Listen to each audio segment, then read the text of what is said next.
এটি সুৰৰ বাঁহী।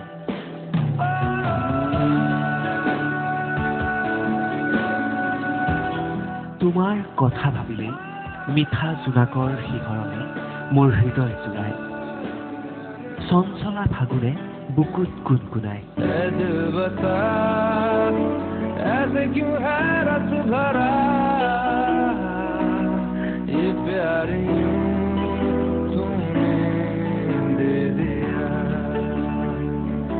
পুৱাৰ পৰা আবেলিলৈ তোমাৰ কথা ভাবি ভাবি হৃদয়ত সৃষ্টি হয় এটি উদ্দীপনাময় বসন্ত।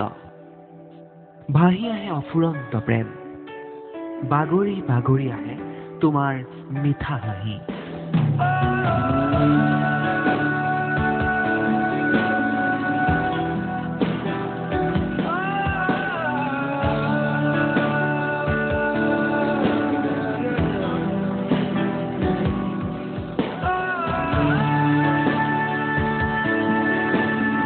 তোমাৰ দেহৰ সৰ্বত্ৰে বিয়পি পৰে এটি সুৰৰ সুৰীয়া বাঁহী।